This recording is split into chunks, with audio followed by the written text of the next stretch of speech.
العليم من الشيطان اللعين الرجيم. بسم الله الرحمن الرحيم. الحمد لله رب العالمين، والصلاة والسلام على أشرف المرسلين سيدنا ونبينا وحبيب قلوبنا وطبيب نفوسنا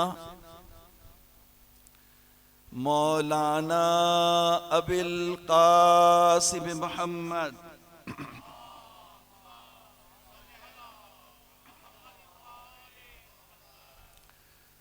وعلى أهل بيته الطيبين الطاهرين الغر الميامين الهداة المهديين سيما بقية الله في الأرضين، واللعن الدائم على أعدائهم أجمعين.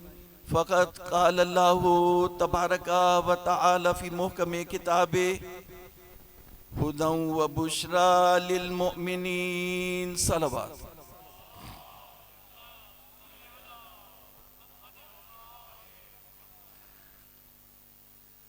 عزیزان محترم،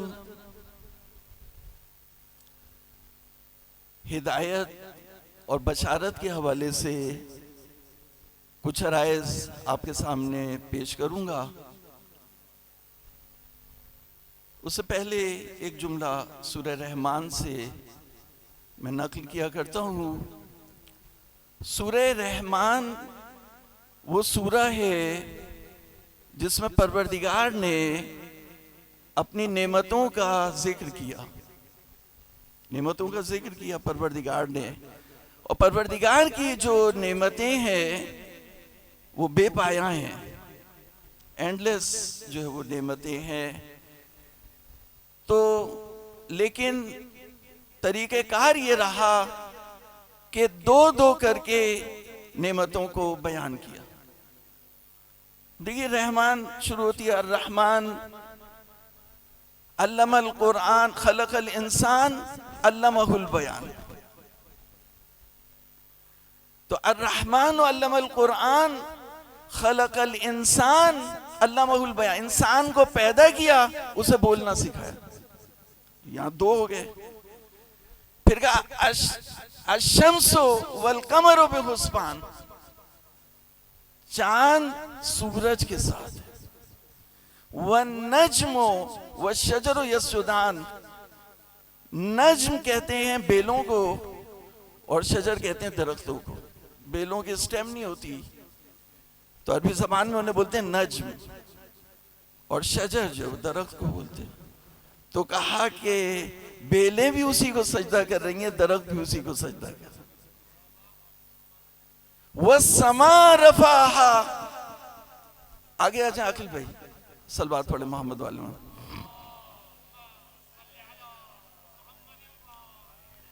وَالسَّمَاءَ رَفَعَهَا وَوَضَعَ الْمِيزَانَ، اور اس نے آسمان کو اٹھا دیا اور زمین کو بٹھا دیا.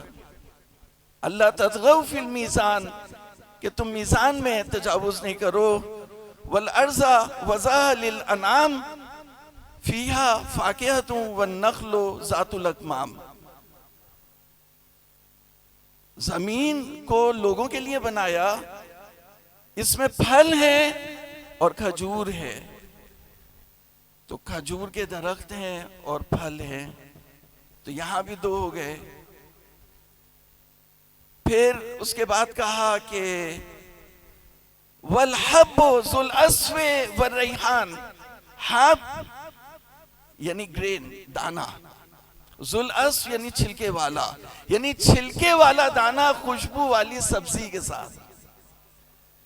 فَبِأَيِّ آلَاءِ رَبِّكُمَا تُكَذِّبَانِ. تو عزیزان محترم، اگر میں سمرائز کروں تو جب انسان کو پیدا کیا تو اسے بولنا سکھایا. چاند سورج کے ساتھ ہے، نجم شجر کے ساتھ ہے، آسمان زمین کے ساتھ ہے، میزان وزن کے ساتھ ہے، اور فاکہہ نخل کے ساتھ ہے، اور حب سبزی گرین سبزی کے ساتھ ہے. تو اے گروہ جن و انس، تم اپنے رب کی کن کن نعمتوں کو جھٹلاؤ گے؟ پھر اس کے بعد بات آگے بڑھی تو کہا کہ دریا بھی دو ہیں، مرج البحرین یلتقیان، مشرق بھی دو، رب المشرقین رب المغربین، تو مشرق بھی دو مغرب بھی دو. دریا، جو دو دریا آپس میں ملتے ہیں تو اس سے دو موتی نکلتے ہیں. تو دریا بھی ملنے والے دو اور نکلنے والے موتی بھی دو. تو روایات نے بتایا کہ دو دریا علی و فاطمہ ہیں، اور ان سے جو دو موتی نکلتے ہیں دو شہزادے حسن و حسین ہیں.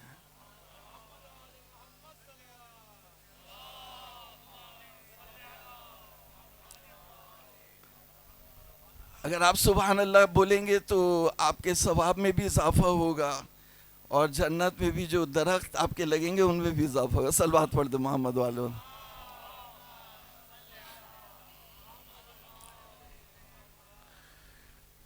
تو پروردگار کی سنت یہ رہی کہ شمس قمر کے ساتھ، نجم شجر کے ساتھ، زمین آسمان کے ساتھ، زمین آسمان کے ساتھ، حب ریحان کے ساتھ، محمد علی کے ساتھ، موسیٰ ہارون کے ساتھ، حسین زینب کے ساتھ، زینب سید سجاد کے ساتھ، زینب سید سجاد کے ساتھ. اور جو آج کا موضوع ہے وہ یہ ہے کہ ہدایت بشارت کے ساتھ.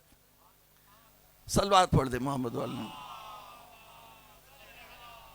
ہدایت بشارت کے ساتھ.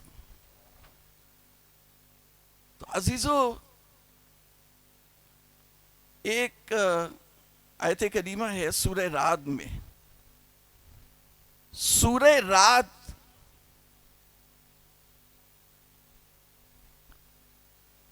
جو قرآن مجید کا 13واں سورہ ہے، 13 چیپٹر، اس کی آیت کا نشان ہے 7.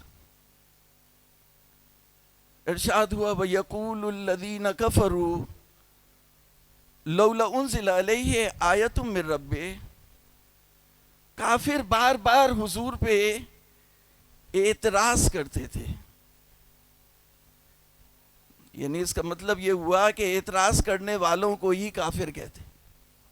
جو نبوت پہ اعتراض کریں، جو رسالت پہ اعتراض کریں، وہ کافر ہوتے ہیں.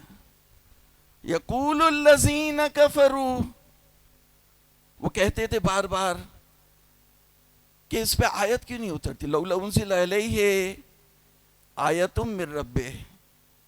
توجہ کرنی ہوگی آپ کو ادھر تو پھر سمجھ میں آئے گی بات.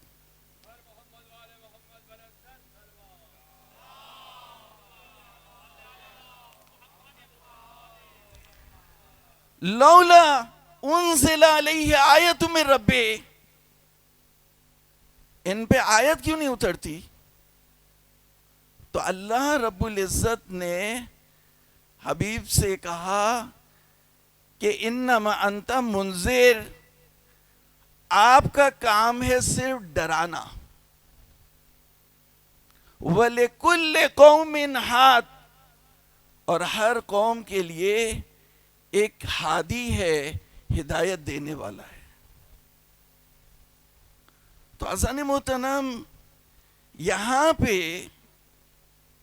دیکھیے، میں آپ کو یہ عرض کرنا چاہتا ہوں کہ جتنے بھی پروردگار نے نبی بھیجے ان کا ڈیزگنیشن یہی بیان کیا، مبشرین و منذرین، بشارت دینے والے، ڈرانے والے. توجہ ہے یا نہیں ہے؟ بشارت دینے والے، ڈرانے والے. یعنی جو گڈ نیوز سنائے اس کو بشارت کہتے ہیں، جو عذاب کی اور ڈرانے والی خبر سنائے اس کو انذار اور منذر کہتے ہیں. منذر یعنی عذاب کی خبر دینے والا. تو حضور جتنے بھی نبی کا مبشرین و منذرین، مبشرین و منذرین. جب سرکار رسالت محمد صلی اللہ علیہ وسلم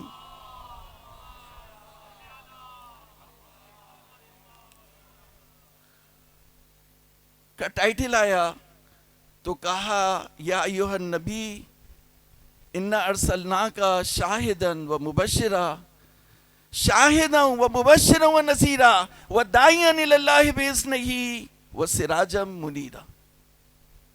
5 ٹائٹلز ہیں یہاں پہ حضور کے. اے نبی ہم نے آپ کو شاہد بنا کے بھیجا, گواہ بنا کے بھیجا. مبشر یعنی اچھی خبریں دینے والا بنا کے بھیجا. نذیر ڈرانے والی خبریں سنانے والا بنا کے بھیجا. وَدَاعِيًا إِلَى اللَّهِ بِإِذْنِهِ اللہ کے اذن سے اللہ کی طرف دعوت دینے والا بنا کے بھیجا. داعِيًا إِلَى اللَّهِ یعنی اللہ کی طرف دعوت بھی اللہ کی اجازت سے ہونی چاہیے. داعِيًا إِلَى اللَّهِ بِإِذْنِهِ وَسِرَاجًا مُنِيرًا. سراج منیر اسے کہتے ہیں کہ جس سے روشن چراغ جلتے ہو اسے بولتے ہیں سراج. تو ہم نے آپ کو سراج منیر بنا کے بھیجا. تو یہ 5 ٹائٹلز آئے. کہیں یہاں پہ آیا کہ ہم نے آپ کو ہادی بنا کے بھیجا؟ توجہ کا طالب. ہادی کہتے ہیں سیدھا کرنے والے کو, بچانے والے کو, منزل مقصود پر پہنچانے والے کو کہتے ہیں ہادی. تو میرا سوال ہے اس پڑھے لکھے مجمع سے جو 14 سفر ہو گئی, تو آپ نے بہت سی مجلسیں اس سال بھی سنی ہوں گی.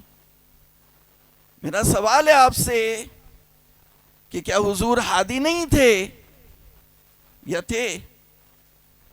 تھے, لیکن یہاں پہ منع کر دیا. کیا کہا؟ انما. انما کا کیا مطلب؟ انما یعنی آپ ہیں بس, صرف منذر, صرف ڈرانے والے. آپ کا کام ہے صرف ڈرانا, اور ہر قوم کے لیے ایک ہادی ہے. توجہ فرمائی آپ نے, ہر قوم کے لیے ایک ہادی ہے. تو یہاں پر اللہ رب العزت 2 منصب انٹروڈیوس کرا رہا ہے, 2 منصب دکھا رہا ہے. ایک منصب نبوت ہے, ایک منصب ہدایت ہے. منصب نبوت کا تعلق انذار سے ہے, انذار کا تعلق نبوت سے ہے. لہذا کہا آپ نبی ہیں, آپ سے ڈرائیں, اور ہدایت آگے چلے گی, اس لیے ہدایت کو الگ کر دیا.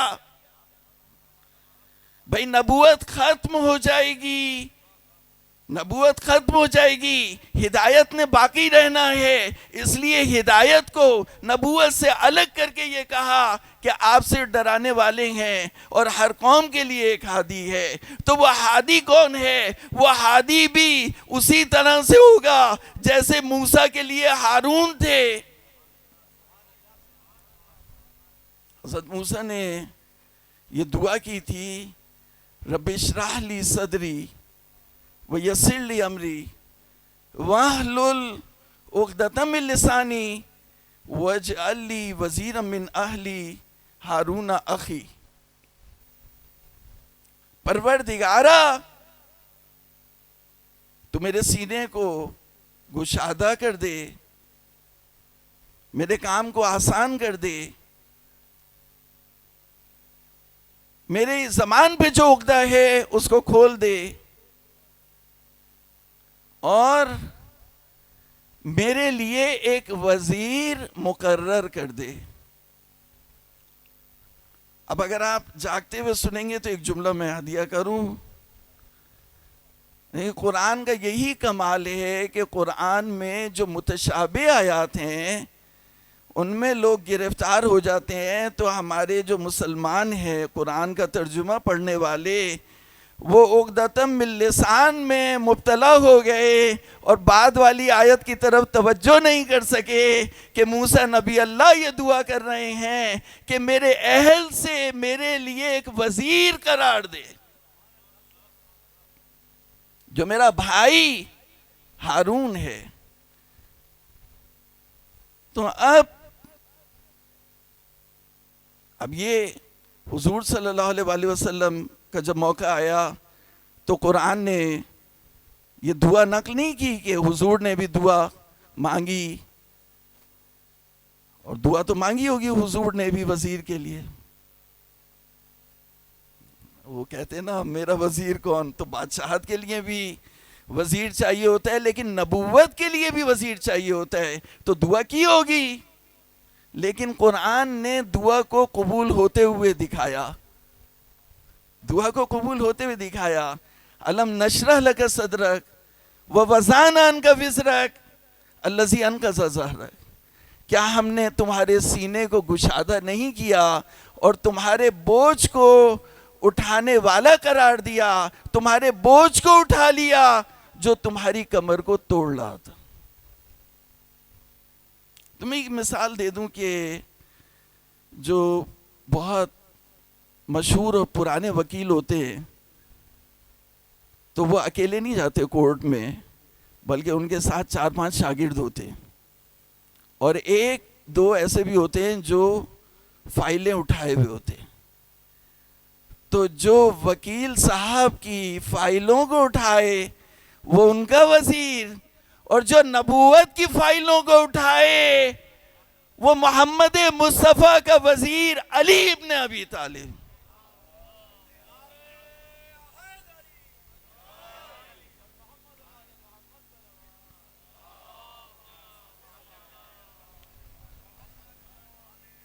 دیکھیں یہ بات جب وہ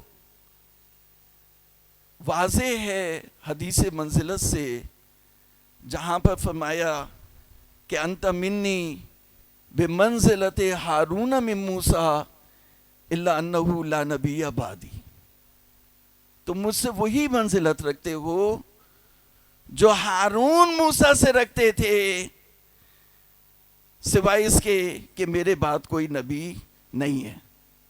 تو نبوت، حضرت علی کو نبوت نہیں ملی، منذر، آپ منذر ہیں، لیکن ہدایت علی کو ملی حضور کے بعد. حضور کے بعد علی ہادی، علی خلیفہ، علی وسیع، علی امانتوں کو ادا کرنے والے، جتنے بھی منصب ہیں حضرت محمد مصطفیٰ کے، وہ ان کے جانشین کو تفویض ہو گئے سوائے نبوت کے، سوائے نبوت کے.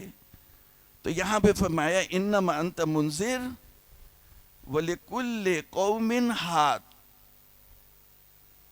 تم ڈرانے والے ہو اور ہر قوم کے لیے ایک ہادی ہے. تو عزیزان محترم، سوال یہ پیدا ہوتا ہے کہ قوم موسیٰ میں 12 قبیلے تھے، 12 قومیں تھی، تو یہاں پر کتنی قومیں ہوں گی؟ یہاں پر کتنے جانشین ہوں گے؟ تو ہمارے بچے بچے کو معلوم ہے کہ حضور کے بعد کتنے جانشین ہوں گے.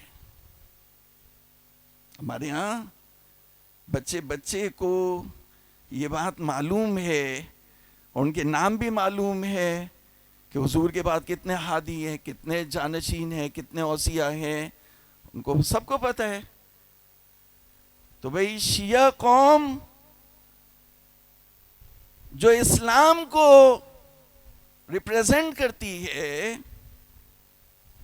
تو وہ صحیح ترجمانی کرتی ہے اسلام کی، کہ اس کو پتہ ہے کہ حضور کے بعد کتنے حضور کے جانشین ہوں گے اور ان کے نام کیا ہوں گے، اور کون کس کے بعد آئے گا، یہ ہمارے ہر بچے بچے کو پتہ ہے.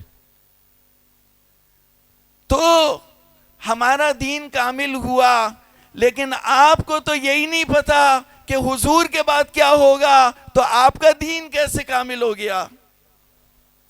صلوات پڑھ دے محمد والے محمد.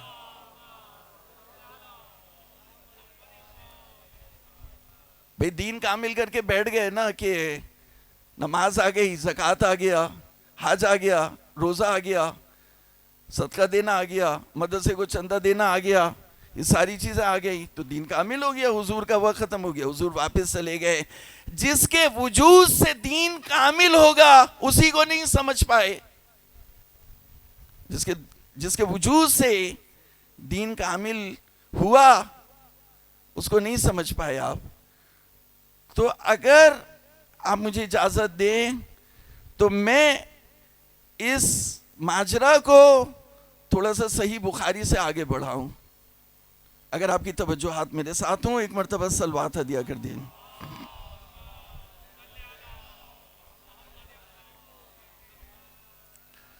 صحیح بخاری میں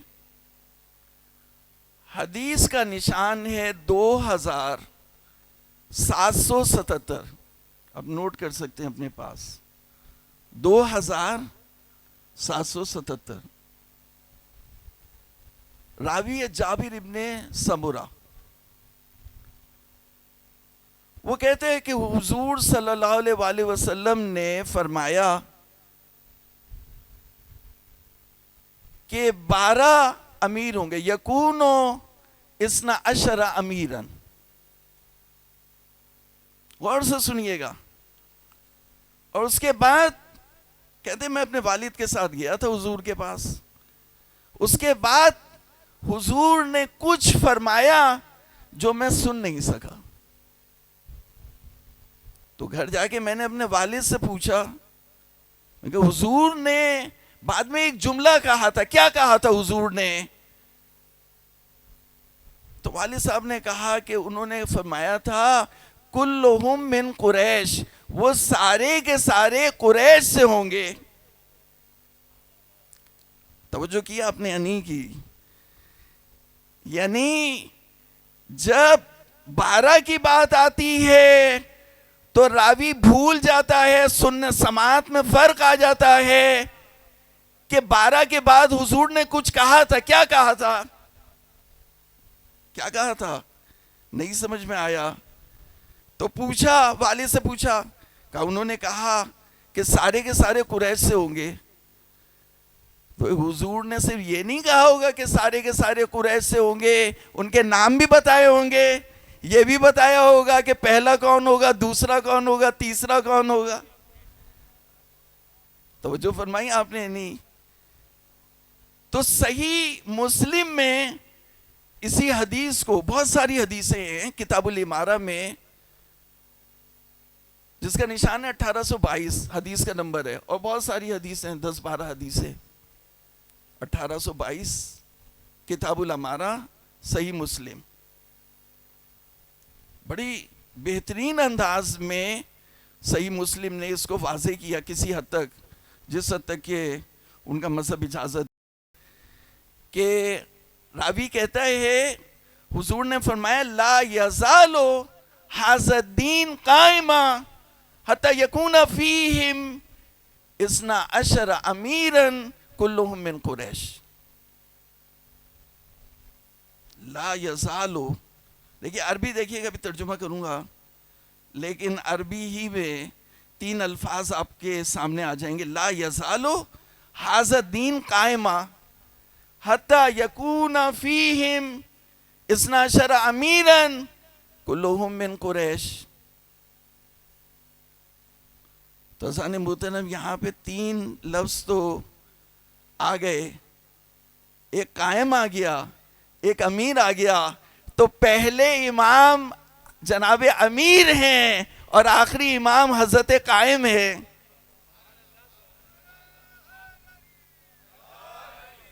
بلند آواز سے نعرہ لگائیے، دوبارہ لگا نعرہ، دوبارہ۔ اللہ اکبر، اللہ اکبر، یا رسول اللہ۔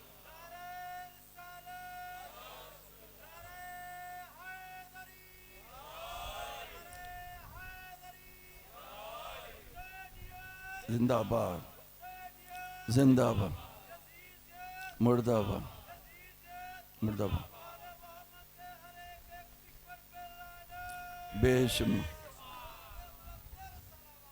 اللہم صلی علی محمد۔ تو دیکھیے 12 امیر ہوں گے. لا یزال ھذا الدین قائما. دیکھیے حدیث کو مانا کر رہے ہیں نا ہم تو صحیح مسلم کی حدیث کو مانا کر رہے ہیں کہ کہا کہ دین قائم رہے گا. لا یزال ھذا الدین قائما، یعنی اس میں کوئی بریک نہیں ہے. لا یزال وہاں پہ آتا ہے جہاں انٹرپشن نہ ہو، گیپ نہ ہو. قیامت تک یہ دین جاری رہے گا. یہاں تک کہ 12 امیر ہوں گے تو دین ہزاروں سال تک بھی جائے، ہوں گے صرف 12.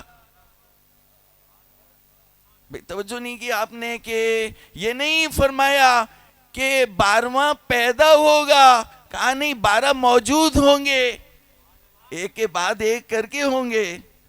لا یزال ھذا الدین قائما حتی یکون فیہم 12 امیناً کلہم من قریش. تو عزیزو، جب یہ 2 حدیثیں میں نے صحیح بخاری سے جس کا نشان 2777 2777 اور صحیح مسلم سے جس کا نشان 1822 ہے کتاب الامارہ، تو 12 خلیفہ جانشین ہوں گے.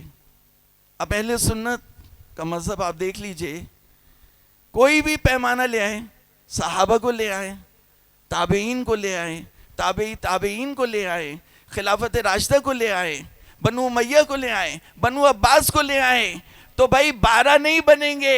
اگر 12 پورا کرنے ہوں تو اہل تشیع کے پاس آنا پڑے گا جو 12 کے ماننے والے ہیں. صلوات ہدیہ کر دی محمد علی.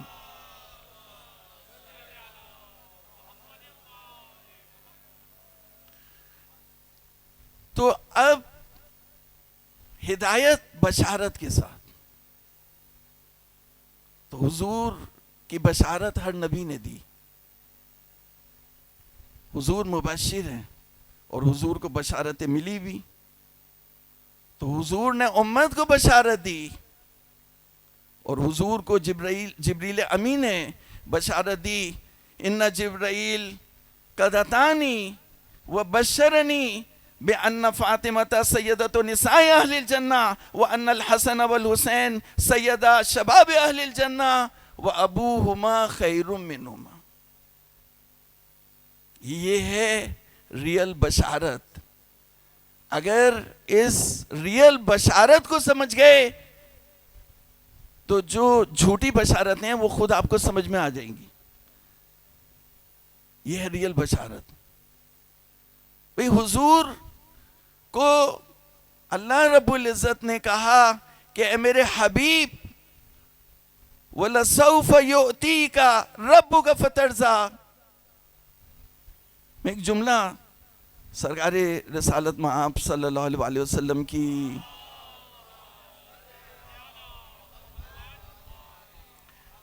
عظمت پر ہدیہ کرنا چاہتا ہوں. آدھے لوگوں کی صلوات پہنچی، آدھے کی نہیں پہنچی، تو سب حضور کی عظمت پر ایک بلند آواز سے صلوات پڑھ دیں.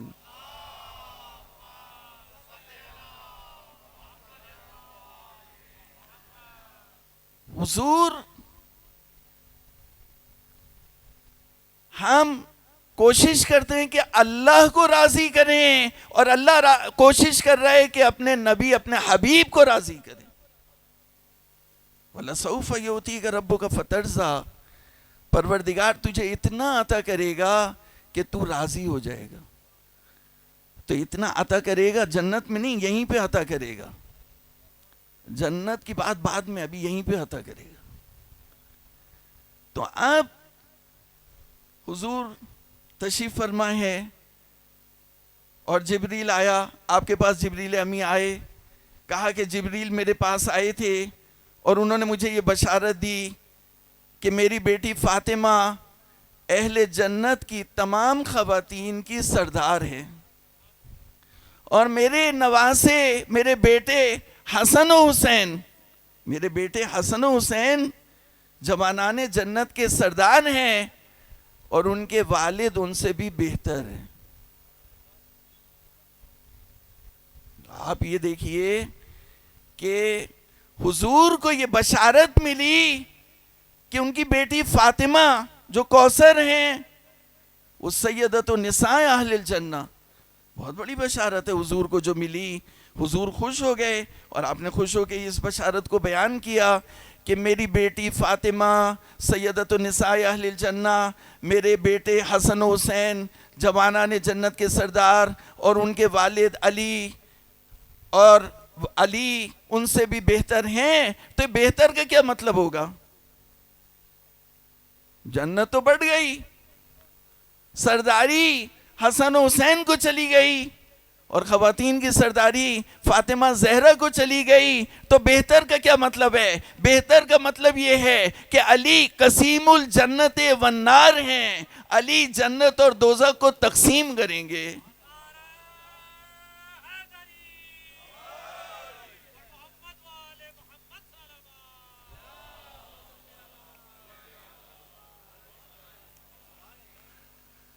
علی قسیم الجنت والنار ہیں. پھر اس کے بعد جب چادر تطہیر میں جمع کیا تو جب چادر تطہیر میں 5 تن جمع ہو گئے تو جبریل امین نے یہ کہا جو حدیث قصہ میں ہم پڑھتے ہیں، یا رسول اللہ اتأذن لی ان اکونا لہم سادسا، اے اللہ کے رسول، اے اللہ کے حبیب، کیا آپ مجھے اجازت دیتے ہیں کہ میں چھٹا بن کے چادر کے اندر آ جاؤں؟ یہ وہ جبرائیل ہیں جو مریم کے پاس جب آئے تو اجازت طلب نہیں کی،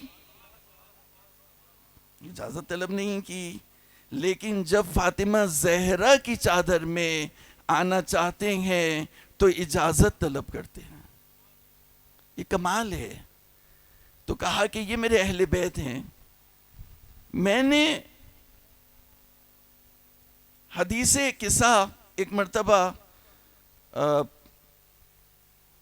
جو اتحاد کے فورمز تھے ان میں 10 سال ہم رہے، تو اہل سنت کے ہر مکاتب فکر کے علماء سے تعلق رہا. تو وہاں پہ ایک جب تقریب ہوئی تو اس میں ہم صحیح مسلم لے کے گئے اور صحیح مسلم سے حدیث قصہ کو پڑھا، اور راوی حضرت عائشہ ہیں. ایک جملہ کہوں گا میں، زیادہ تفصیل نہیں، راوی حضرت عائشہ ہیں. تو یہی حدیث قصہ شارٹ فارم میں حضرت ام سلمہ سے بھی نقل ہوئی، اور حضرت ام سلمہ کے گھر تھیں یا حضرت ام سلمہ وہاں موجود تھیں. تو جب 5 تن جمع ہو گئے تو حضرت ام سلمہ نے یہ کہا، یا رسول اللہ کیا میں بھی چادر کے اندر آ سکتی ہوں؟ تو رسول اللہ نے فرمایا انکے علی خیر. جملے سنیے گا، انکے علی خیر، لیکن تم چادر کے اندر نہیں آ سکتی. بشارت دی ام سلمہ کو کہ تم ساری زندگی نیکی پر رہو گی لیکن چادر کے اندر نہیں آ سکتی. تو جو نیک تھی اور جس نے یہ اجازت مانگی وہ چادر کے اندر نہیں آ سکی، تو جس نے اجازت ہی نہیں مانگی، جس نے اجازت ہی نہیں مانگی تو اس کو کیوں آپ چادر میں زبردستی داخل کر رہے ہیں؟ انہوں نے خود، حضرت عائشہ نے یہ حدیث نقل کی، لیکن انہوں نے نہیں کہا کہ میں چادر کے اندر ہوں. تو جس بیوی نے خود نہیں کہا کہ میں چادر کے اندر ہوں، آپ کیوں اس پہ جھوٹ لگا رہے ہیں؟ صلوات پڑھیں محمد والے محمد میں.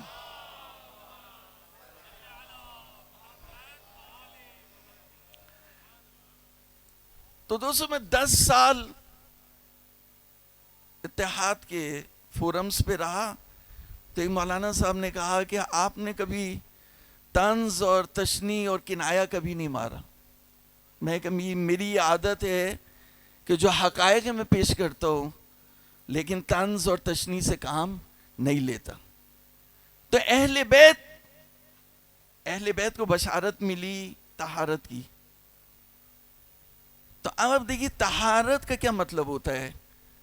انما یرید اللہ لیذھب عنکم الرجس اہل البیت ویطہرکم تطہیرا.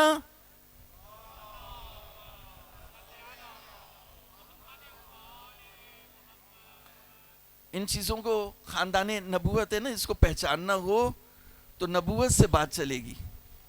حضرت مریم سے خطاب ہوا، یا مریم ان اللہ اصطفاک وطہرک واصطفاک علی نساء العالمین. اے مریم، اللہ نے تمہیں منتخب کر لیا، اللہ نے تمہیں پاک کیا. طہرک، ان اللہ اصطفاک وطہرک واصطفاک علی نساء العالمین. 2 مرتبہ اصطفا کا لفظ آیا، لیکن طہارت کا لفظ صرف ایک دفعہ آیا. اب دیکھو، آپ غور کریے، ادھر توجہ ہے یا نہیں ہے؟ مریم کے لیے ماضی سے آیا طہرک، اور فاطمہ زہرا کے لیے آیا یطہرکم تطہیرا.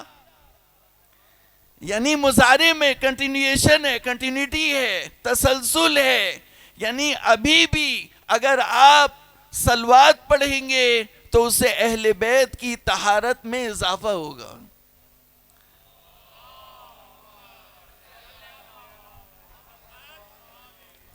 یطہرکم تطہیرا. تو انما یرید اللہ، تو یہاں پر فرق ہے.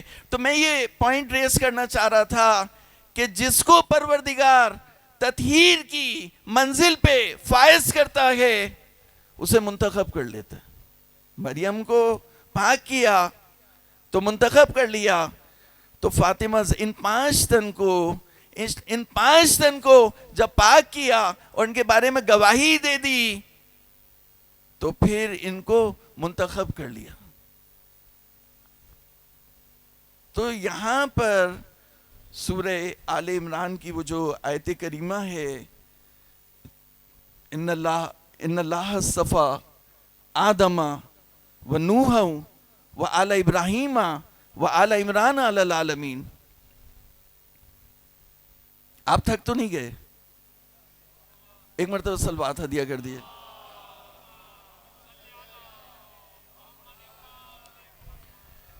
اللہ نے ان اللہ اصطفیٰ آدم و نوح، اللہ نے آدم اور نوح کو اور آل ابراہیم اور آل عمران کو عالمین پہ منتخب کر لیا.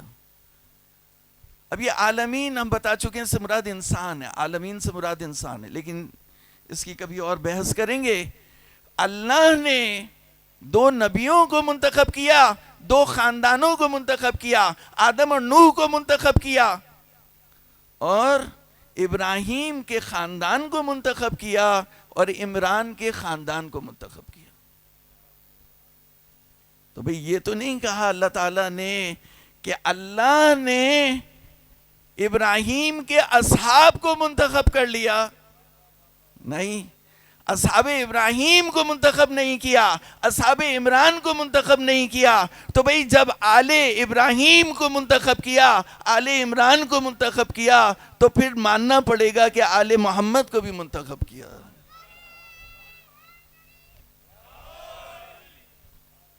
بلند آواز سے صلوات پڑھ دیئے.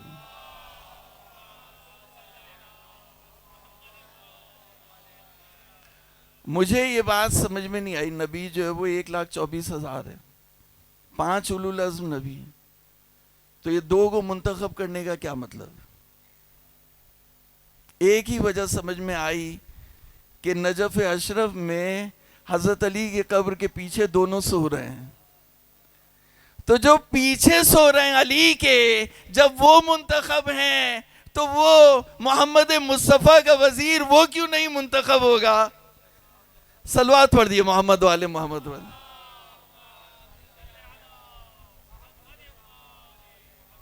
ان اللہ اصطفیٰ آدم و نوح و آل ابراہیم و آل عمران علی اللہ. ایک جملہ میں زحمت دی آپ کو، ایک جملے کے لیے، ایک جملہ جو میں یہاں پہ سمرائز کرنا چاہتا ہوں کہ اتنا حضور نے بتلایا، اتنا دکھایا، مباہلے میں بھی لے گئے، تو یہی 4 اور حضور کو ملا کے 5، پھر بھی نہیں سمجھ میں آیا.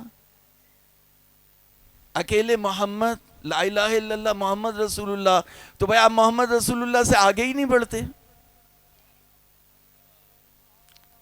جب دین کامل نہیں ہوا تو تمہارا کلمہ کیسے کامل ہو گیا بھائی؟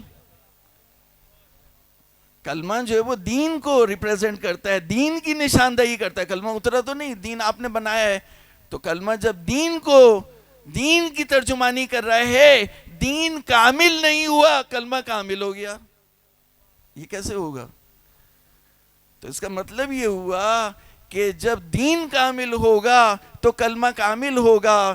تو جب علی کی ولایت کا اعلان ہوگا تبھی علی ولی اللہ کہا جائے گا. تو یہ نہیں کہنا کہ کلمہ بڑھا دیا، نہیں، یہ پہلے سمجھو کہ دین ناتمام تھا.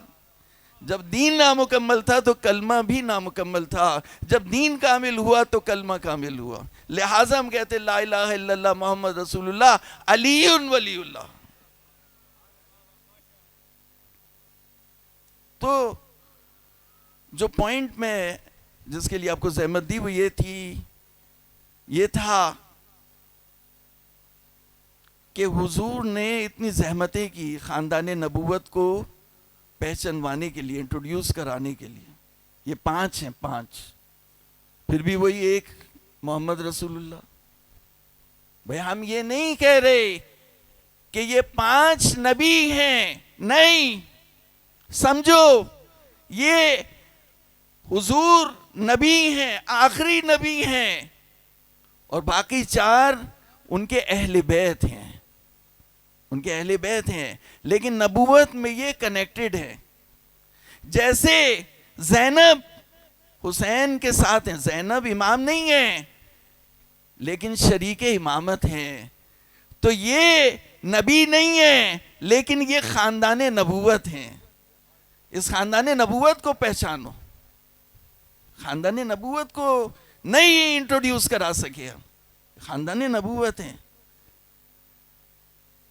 اب یہ بات میں سمجھانے کے لیے آپ کے دماغ میں تو اتر گئی ہوگی لیکن دل میں نہیں اتری ہوگی، اور پھر ان لوگوں کے دلوں میں اتارنے کے لیے ایک کلو دے رہا ہوں.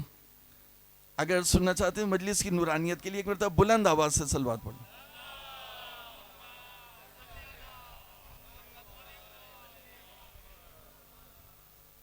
وہ حضور کو بشارتیں ملی.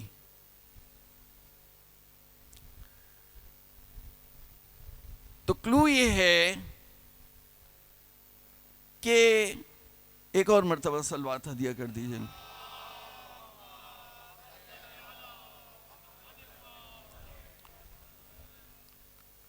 حضور کو بشارت ملی تو حضور نے حضرت علی کو بھی بشارت دی. کہا اے علی، جو آپ کا قاتل ہوگا وہ اس امت کا شقی ترین شخص ہوگا.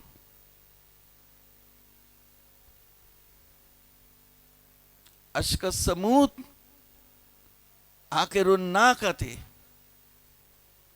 واشکا ہذہ الامہ قاتلوں کا یا علی. حضرت علی کو بشارت ہوئی، حضرت علی کو وصیت بھی ہوئی. میں یہ ایک جملے ہدیہ کر رہا ہوں، نوٹ کرنے والے ہیں، ان میں سے ہر ایک الگ الگ ٹاپک ہے اور میں اس کی ڈیٹیل میں نہیں جانا چاہتا. میں ایک جملہ ہدیہ کروں گا، لیکن اس سے پہلے کیونکہ حضرت علی کے حوالے سے ایک جملہ میں آپ کو ہدیہ کر دوں کہ حضرت علی کو حضور نے، اب یہ خاندان نبوت کی میں تعریف کر رہا ہوں، حضرت علی کو وصیت کی ہوگی کہ آپ نے کیا کرنا ہے. تو حضرت علی کے حضور کے بعد 30 سال ہیں. تو 30 سال میں حضرت علی کی جب حکومت آئی تو اس سے پہلے حضرت علی نے 3 جنگیں لڑیں، اور اس سے پہلے حضرت علی نے 25 سال 3 خلیفہ کو فیس کیا. تو 3 خلیفہ اور 3 جنگیں. آگئی بات ذہن میں؟ اب ایک جملہ یہ میرے ساتھی ہیں، ان کو نوٹ کرانے کے لیے میں یہ بیان کرنا چاہتا ہوں. تو کیا وصیت کر کے گئے تھے؟ جملہ سنیے گا. حضرت علی سے یہ فرما کے گئے تھے کہ اے علی، آپ نے ان 3 سے نہیں لڑنا اور ان 3 سے لڑنا ہے. ان 3 سے نہیں لڑنا، اور ان 3 سے جن سے لڑنا ہے، کس سے لڑنا ہے؟ ناکسین والقاسطین والمارقین. بیعت توڑنے والوں سے لڑنا ہے، اہل شام سے لڑنا ہے، اور خوارج سے لڑنا ہے. اچھا، یہ بات ہو گئی حضرت علی کی. اب آئیے امام حسن. امام حسن کو بھی بشارت دی کہ آپ زہر سے شہید ہوں گے. اب ایک جملہ جس کے لیے میں نے آپ کو یہاں روکا اور مجلس تمام ہو گئی، وہ جملہ یہ تھا. پڑھے لکھے مجمع سے میرا یہ سوال ہے کہ جیسا کہ وہ درباری ملا اور دین فروز صحافی اور رپورٹرز جنہوں نے لکھا کہ حسن نے بیعت کر لی تھی اور خلافت امیر شام کے حوالے کر دی تھی، حسن نے بیعت کر لی تھی اور خلافت امیر شام کے حوالے کر دی تھی. اب ہمارا شیعہ یہ تو نہیں مانتا کہ حسن نے بیعت کر لی تھی. ظاہر شیعہ ہے، شیعہ علی ہے، کہاں سے مانے گا؟ جو علی کی بیعت میں ہو، جو سرکار امام زمانہ کی بیعت میں ہو، وہ ان کمینوں کی بیعت کو کہاں سے مانے گا؟ بھئی ان کا شیعہ نہیں بیعت کرے گا تو اپنے امام کے بارے میں کیسے سوچ سکتا ہے کہ امام بیعت کریں گے؟ میرا سوال یہ ہے، جو سوال آپ سے، کہ امام حسن نے صلح کر لی، خلافت ان کے حوالے کر دی، تو امیر معاویہ کو چھٹا خلیفہ ہونا چاہیے تھا. نہیں ہونا چاہیے تھا؟ جیسے سلسلہ چل رہا تھا، پہلے آئے، وہ بھی آسمان سے اتر کے تو نہیں آئے تھے، دوسرے آئے، تیسرے آئے، پھر چوتھے حضرت علی آئے، 5ویں امام حسن آئے. امام حسن نے جب، یہ میں خاندان رسالت کی آپ کو تعریف کر رہا ہوں، تو ویسے امام حسن نے خلافت دے دی، بیعت کر لی، جو کچھ بھی دے دیا، تو چھٹا خلیفہ امیر معاویہ بن جاتا. کیوں نہیں بنا؟ سوچئے گا ذرا گھر جا کے کہ کیوں نہیں بنا. اب ایک جملہ میں آپ کو ہدیہ کرتا ہوں، اس لیے نہیں بنا کہ یہ خاندان نبوت سے تھے، دین، یہ کل دین یہی ہیں، خلافت بھی ان کی، نبوت بھی ان کی، قرآن بھی ان کا، سب کچھ ان کا. تو کہا کہ یہ لے جا، حکومت لے لے، حکومت آنے جانے والی چیز ہے، یہ لے لے چلا جا، اور خلافت ہمارے پاس رہے گی، حکومت تو لے جا. لہذا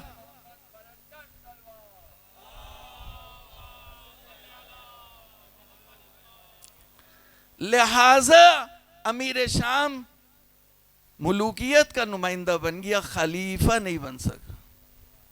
خلیفہ بننے کے لیے یہ ساری زحمت کی تھی. کیا کمال ہے، کیا روب ہے، کیا دبدبہ ہے خاندان نبوت کا ایک فرد حسن مجتبیٰ. کیا بہادری ہے، کیا شجاعت ہے. لے جا بھائی، حکومت لے جا. ولی عہد نہیں مقرر کر سکتا. امیر شام نے خلاف ورزی کی. خلاف ورزی تو 10 سال گزر گئے. امام حسن کی شہادت ہوئی 50 میں، اور 40 میں امیر شام جو ہے وہ حکومت پہ پہنچے، تو 10 سال، لیکن ولی عہد نہیں مقرر کر سکے. تو ایک کمال ہے امام حسن کی عظمت کا، امام حسن کی شخصیت کا، کہ امام حسن کے ہوتے ہوئے ولی عہد نہیں مقرر کر سکا یزید کو. یہ خاندان نبوت ہے. تو دوستو، بشارت ملی. کس کو بشارت ملی؟ عمار یاسر کو بشارت ملی. کس کو بشارت ملی؟ ہور کو بشارت ملی. میں 2 جملے ان کے بارے میں کہہ دوں، اور یہی مصائب کے لیے جو ہے وہ میری تمہید ہے، کہ پوری زندگی اہل بیت کی خدمت میں گزر گئی. ماں باپ عمار کے شہید ہو گئے تھے، رسول اللہ کی خدمت میں رہتے تھے، رسول اللہ سے محبت کرتے تھے. جب مسجد نبوی تعمیر ہو رہی تھی تو سب بڑے بڑے پتھر ہوتے تھے وہ لے کے جا رہے تھے. تو عمار 2 پتھر لے کے جا رہے.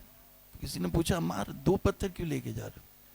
کہا ایک اپنی طرف سے، ایک حضور کی طرف سے. ایک حضور کی طرف سے. اتنی محبت کرتے تھے. تو لوگوں نے بھی رکھ دیا، کہا یہ تو فری لانسنگ ہے، چلو رکھ دیا لوگوں نے. عمار تھک گئے، مٹی آ گئی چہرے پہ. حضور کتنا خوش قسمت ہوگا، حضور عمار کے چہرے سے مٹی صاف کر رہے ہیں، غبار صاف کر رہے ہیں. کہا یا رسول اللہ پتھر اٹھانے نے مجھے مار دیا. کہا عمار پتھر اٹھانے نے تمہیں نہیں مارا، تمہیں باغی گروہ قتل کرے. جب یہ سال گزرے 36، جب جنگ صفین میں شہادت سے پہلے 40 ہجری سے پہلے 38 ہجری کا واقعہ ہے، جنگ صفین جب بھی ہوئی، عمار بلا رہے ہیں سب کو، آ جاؤ حق علی کے ساتھ ہے، آ جاؤ حق قرآن علی کے ساتھ ہے. تو حضور کہتے تھے عمار جنت کی طرف بلا. عمار بلاتے تھے ساری زندگی علی کے ساتھ. اب عمار کے ہاتھ میں راشا آ گیا.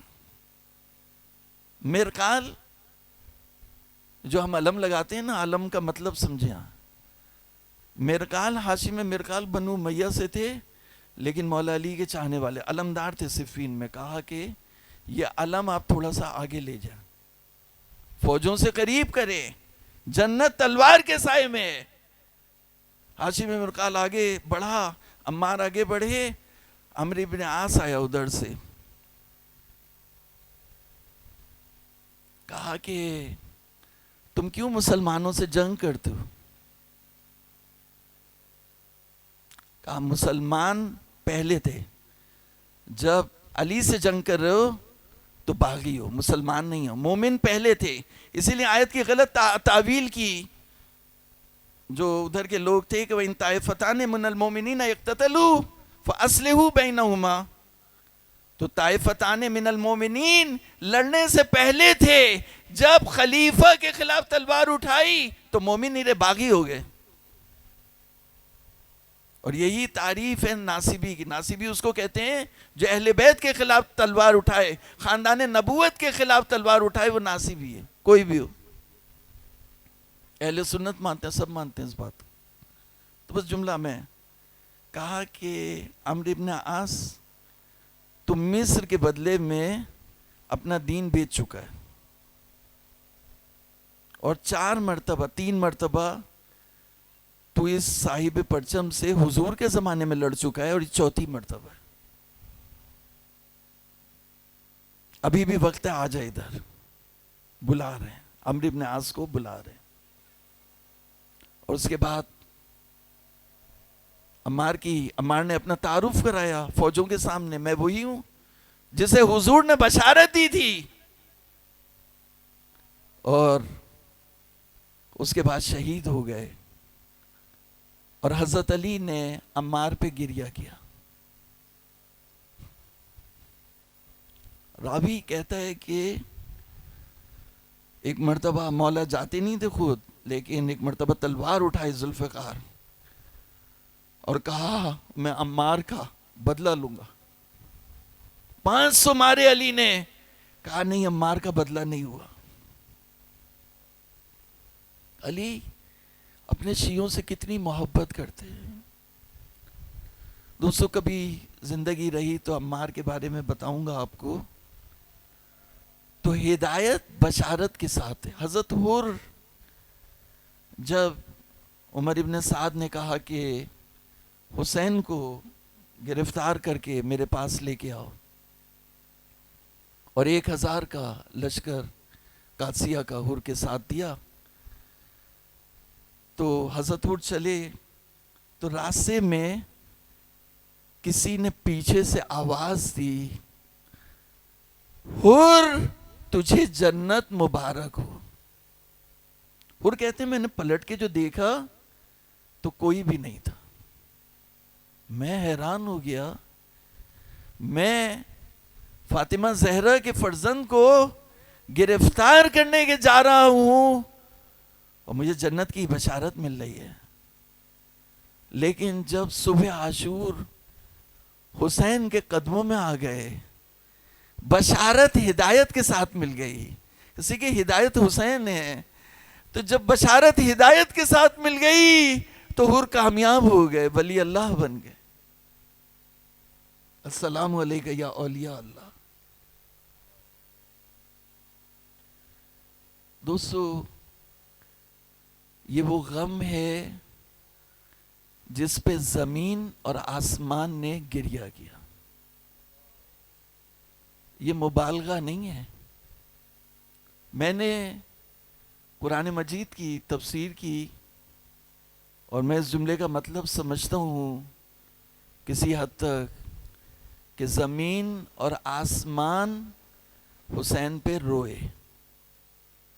تو آپ جملہ سنیے گا کہ زمین اور آسمان دو پہ روئے, یا یحییٰ نبی پہ روئے یا حسین ابن علی پہ روئے.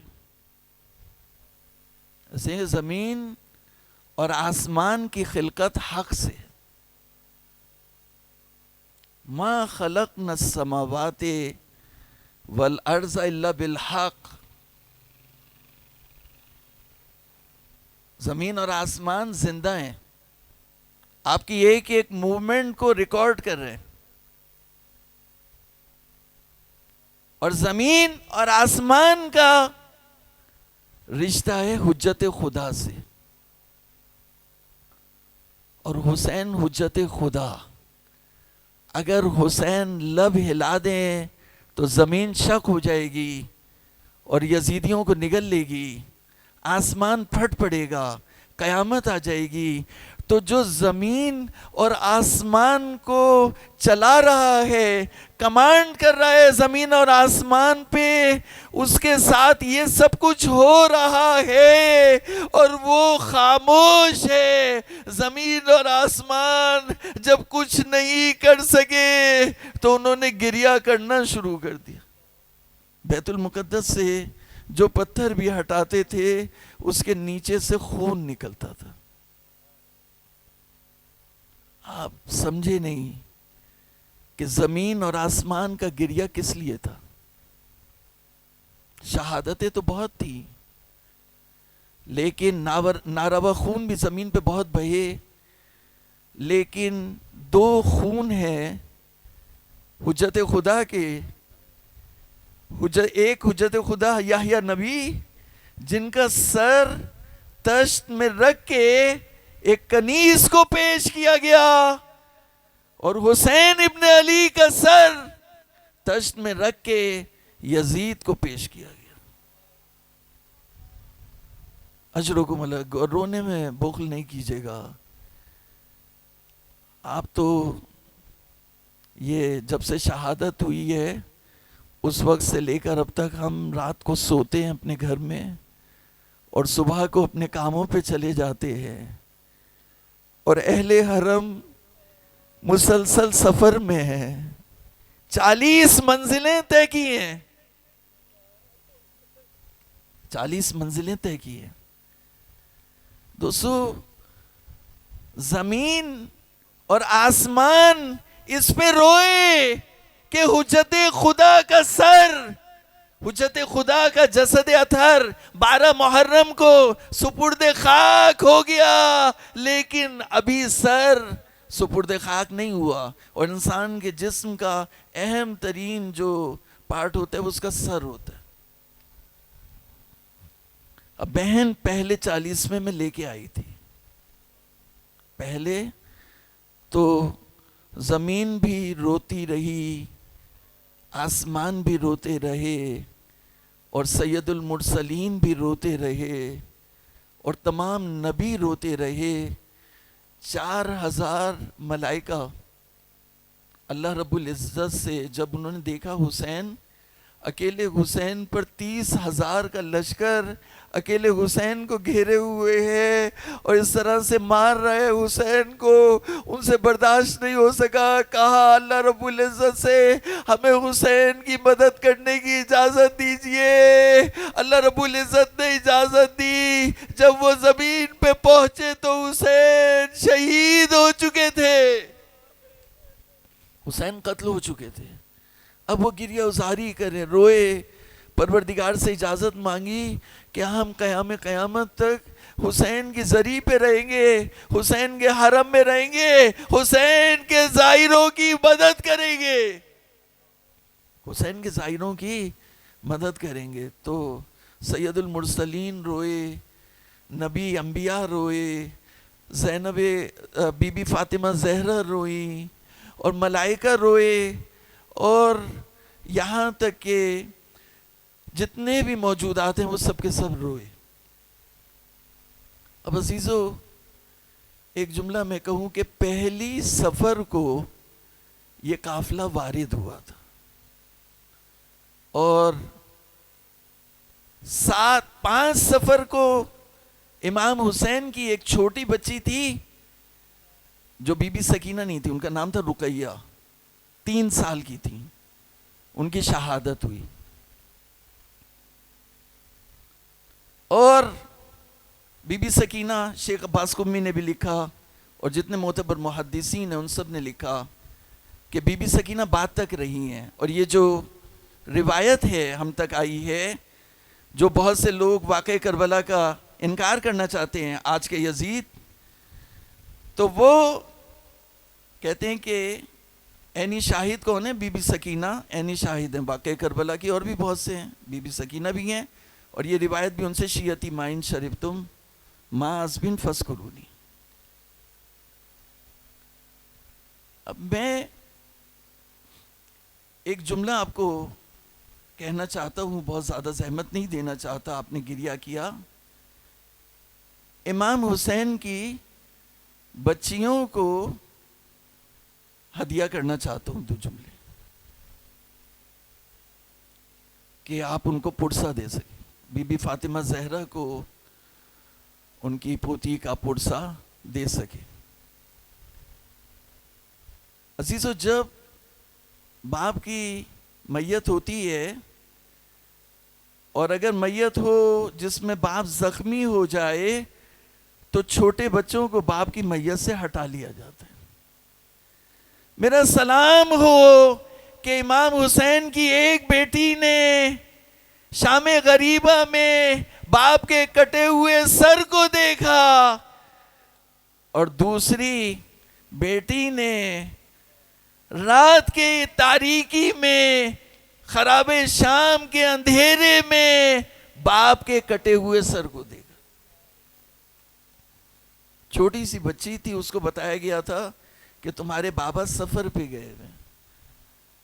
اس نے خواب میں اس کو امام حسین نے بشارت دی اور اس نے دیکھا کہ امام حسین صدائے استغاثہ لگا رہے ہیں، حل من ناصر ینصرنا، حل من مغیث یغیثنا، حل من ذاب یذب عن حرم رسول اللہ. جب بچی نے خواب میں دیکھا کہ اس کے بابا مدد کے لیے پکار رہے ہیں، ایک مرتبہ سید سجاد کو اٹھایا، بھیا سید سجاد اٹھو، بابا مدد کے لیے پکار رہے ہیں، پھوپھی اماں بابا مدد کے لیے پکار رہے ہیں. ساری سیدانیوں کو اٹھا دیا، ایک کوہرام بچ گیا، یزید نے سر بھیجا. رات کے اندھیرے میں ایک مرتبہ روشنی ہوئی، ایک خوان آیا، کپڑے کو ہٹایا گیا تو ایک کٹا ہوا سر تھا. تو اس نے پوچھا کس کا سر ہے؟ کہا بیٹی یہ تیرے باپ کا سر ہے. کبھی کسی معصوم بچی کو اس کے باپ کا کٹا ہوا سر دکھایا جاتا ہے. ایک مرتبہ بچی نے وہ سر اپنی گود میں لیا. کہا بابا کس نے آپ کو خون میں نہلایا؟ کس نے آپ کی گردن کی رگوں کو کاٹا؟ اور اس کے بعد بہت سے جملے کہے اور اپنے ہونٹ بابا کے ہونٹ پہ رکھ دیے اور اس دنیا سے چلی گئی.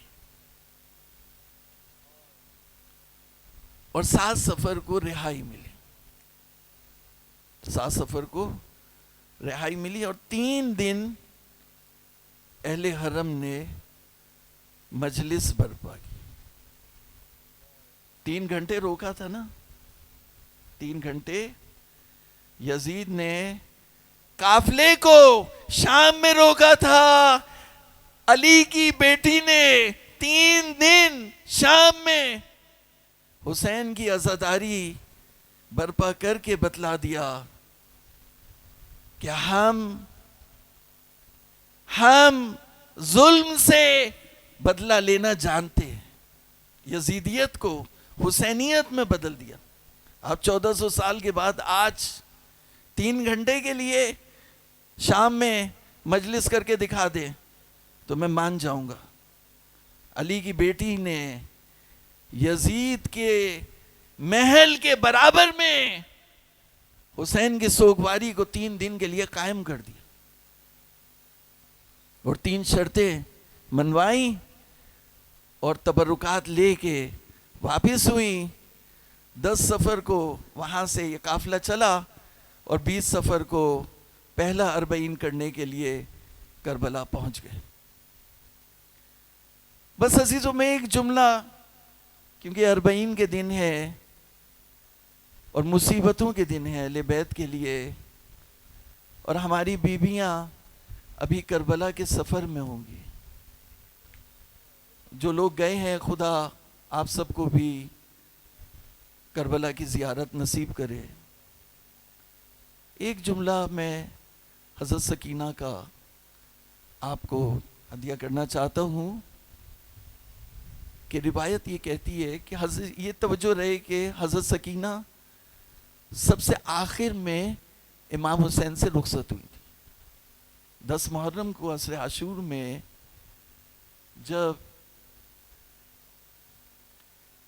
امام حسین رخصت کے لیے سوار ہوئے تو ذوالجناح نے چلنے سے انکار کر دیا. اب حسین نے یہ کہا کہ ذوالجناح سب نے ساتھ چھوڑ دیا، کیا تو بھی میرا ساتھ چھوڑ دے گا؟ ذوالجناح نے سر نیچے کی طرف کیا اور آنکھوں سے آنسو آنے لگے. دیکھا ایک بچی لپٹی ہوئی ہے، رو رہی ہے اور کہہ رہی ہے ذوالجناح میرے بابا کو مقتل میں نہ لے کے جانا. جو بھی مقتل میں گیا وہ واپس نہیں آیا. اس کے بعد شام غریبہ ہوئی اور قافلہ لوٹا. اس کے بعد جب شام ہونے لگی، جب شام ڈھلنے لگی، سکینہ کو نیند آنے لگی. بابا اب یہ دیکھیے رخصت سے پہلے میرے پاس وقت نہیں کہ حسین سے کس طرح رخصت ہوئی ہیں. بی بی سکینہ بہت مشکل سے رخصت ہوئی ہے، اور حسین کو بہت ٹائم لگا. اور سکینہ نے یہ بھی کہا کہ بابا آپ لیٹے، میں آپ کے سینے پہ سوؤں گی، پھر آپ کو اجازت دوں گی. اور حسین اس وقت آخر میں بھی سکینہ کے لیے لیٹے. سکینہ حسین کے سینے پہ سوئی اور شہادت ہو گئی. شام غریبہ آ گئی. اب سکینہ کو نیند آنے لگی. ایک مرتبہ مقتل کی طرف چلی، بابا کے سینے کو تلاش کر رہی ہے. بابا روتی جاتی ہے، یہ کہتی جاتی ہے بابا کہاں ہو. ایک لاشے سے آواز آئی، الیہ الیہ یا بنیہ. سکینہ بابا کے سینے پہ سو گئی. اب زینب اور ام کلثوم تلاش کرتی بھی آئیں رات کے اندھیرے میں، اور سکینہ سو رہی ہیں، اور سوتی بھی سکینہ کو لے گئی. یہاں تک ہو گیا. 11ویں محرم کو جو یزیدی لوگ تھے وہ اپنے لوگوں کو دفناتے رہے، اور جب 11 محرم کی عصر آئی ہے تو اس وقت ایک مرتبہ زجر ابن قیس نے، یہ زجر ابن قیس وہی ہے جو زہیر ابن قین کے ساتھ تھا، اور یہی سر حسین کو لے کر شام تک گیا. تو زجر ابن قیس نے کہا، اعلان کیا کہ لاشوں کو چھوڑ دو اور سوار ہو جاؤ. امیر کا فرمان ہے کہ ہم حرکت کریں گے، روانہ ہوں گے. ایک مرتبہ سکینہ بی بی کھڑی ہو گئی اور زجر سے کہا کہ تم چلے جاؤ، ہمیں یہیں پہ چھوڑ دو۔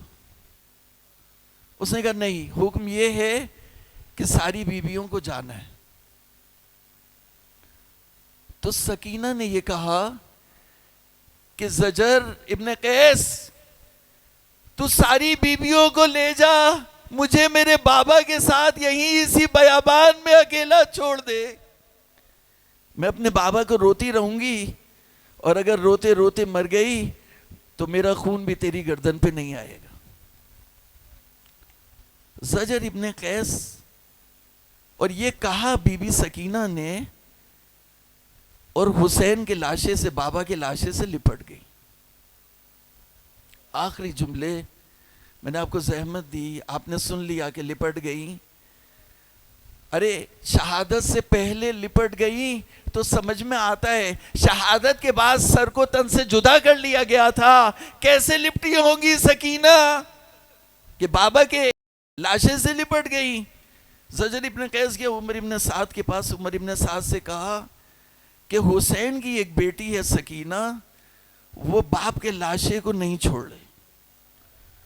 عمر ابن سعد نے بہت سارے جلادوں کو بھیجا، روایت کہتی ہے فاجتمعت الاعراب، بہت سارے جلاد، بہت سارے عرب جمع ہوئے، اور ان سب نے سکینہ کو اس طرح سے کھینچا کہ فاطمہ زہرا تڑپ گئی، اور اس کے بعد تماچے مارے حرملا نے۔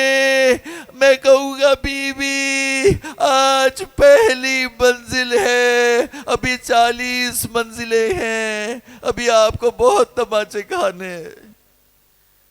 الا لعنت اللہ علی القوم الظالمین، سیعلم الذین ظلموا ای منقلب ینقلبون۔ بار الہ اس قلیل طاعت کو قبول فرما، حاضرین کی جو دلی شرعی حاجات انہیں بڑھ لا۔ بار پروردگارہ ہمارے ملک کے خلاف، ہماری قوم کے خلاف جو سازشیں ہو رہی ہیں، یا اللہ ان سازشوں کو نقش پر آ فرما۔ یا اللہ ہمیں اپنے بچوں کی صحیح تربیت کرنے کی توفیق عطا فرما۔ یا اللہ ہمیں اپنے بچوں کو مولا امام زمانہ کا سپاہی بنانے کی توفیق عطا فرما۔ یا اللہ ہمیں اپنے امام کا ذکر و فکر ہر مجلس اور ہر محفل میں زندہ رکھنے کی توفیق عطا فرما، ان کے راستے کے پتھر صاف کرنے کی توفیق عطا فرما۔ یا اللہ مراجع اعظام جو امام کے نمائندے ہیں، یا اللہ ان کی شان و شوکت میں اضافہ فرما۔ ہمیں مراجع اعظام کی تائید کرنے، ان کی مدد کرنے، ان کی حمایت کرنے کی، علماء حقہ کی حمایت کرنے کی توفیق عطا فرما۔ یا اللہ تو نے، تیرے حبیب نے فرمایا کہ دماء العلماء افضل من مداد العلماء افضل من دماء الشہداء۔ یا اللہ ہمیں علماء حقہ کی قدر کرنے کی توفیق عطا فرما۔ یا اللہ ہماری صفوں میں اتحاد اور اتفاق کو برقرار فرما۔ یا اللہ کربلا کا راستہ کھول دے، وہ زائرین جو کربلا جانا چاہتے ہیں، اس یزیدی حکومت، اس ظالم حکومت، اس حکومت نے خود اپنے آپ کو ثابت کر دیا کہ یزیدی ہے، اس کو توفیق عطا فرما کہ اپنا قبلہ، اپنی ڈائریکشن درست کرے اور حسین کے زائروں کا راستہ کھول دے۔ اور زیارت اربعین میں جتنے بھی ہمارے شیعان حیدر کرار ہیں ان کی حفاظت فرما، مقامات مقدسہ کی حفاظت فرما، امام کے ظہور میں تعجیل فرما، اور ان کے آبان و انصار میں قرار دے۔ ربنا تقبل منا انک انت السمیع العلیم وبرحمتک یا ارحم الراحمین۔ ماتم حسین۔